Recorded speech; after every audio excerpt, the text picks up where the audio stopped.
الحمد لله رب العالمين الرحمن الرحيم مالك يوم الدين إياك نعبد وإياك نستعين اهدنا الصراط المستقيم صراط الذين أنعمت عليهم غير المغضوب عليهم ولا الضالين.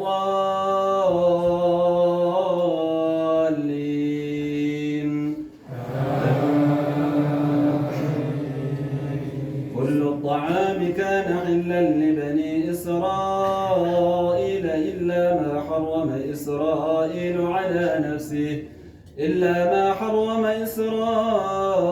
على نفسه من قبل أن تنزل التوراة.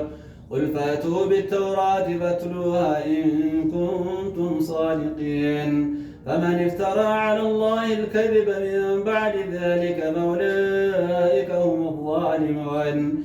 قل صدق الله فاتبعوا ملة إبراهيم حنيفا وما كان من المشركين. إن أول بيت وضع للناس للذي ببكة مباركا وهدى للعالمين فيه آيات بينات مقام إبراهيم ومن دخله كان آمنا ولله على الناس حج البيت من استطاع إليه سبيلا ومن كفر فإن الله غني عن العالمين. يا أهل الكتاب لم تصدون عن سبيل الله من آمن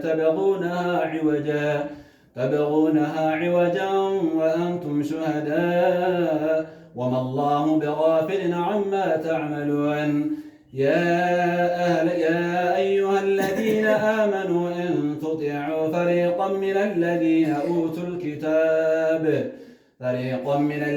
أوتوا الكتاب يردوكم بعد إيمانكم كافرين. وكيف تكفرون وأنتم تتلى عليكم آيات الله وفيكم رسوله ومن يعتصم بالله فقد هدي إلى صراط مستقيم. يا أيها الذين آمنوا اتقوا الله حق تقاته ولا تموتن إلا وأنتم مسلمون. أم كنتم شهداء إلا وأنتم مسلمون. واعتصموا بحبل الله جميعا ولا تفرقوا واذكروا نعمة الله عليكم إذ كنتم أعداء فألف بين قلوبكم فأصبحتم بنعمته إخوانا وكنتم على شفا حفرة من النار فأنقذكم منها. كذلك يبين الله لكم آياته لعلكم تهتدون.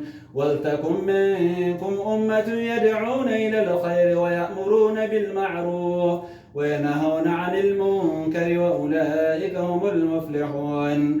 ولا تكونوا كالذين تفرقوا واختلفوا من بعد ما جاءهم البينات وأولئك لهم عذاب عظيم. يوم تبيض وجوه وتسود وجوه فأما الذين اسودت وجوههم أكفرتم بعد إيمانكم كافرين وأما الذين ابيضت وجوههم ففي رحمة الله هم فيها خالدون. تلك آيات الله نتلوها عليك بالحق وما الله يريد ظلما للعالمين. ولله ما في السماوات وما في الأرض وإلى الله ترجع الأمور.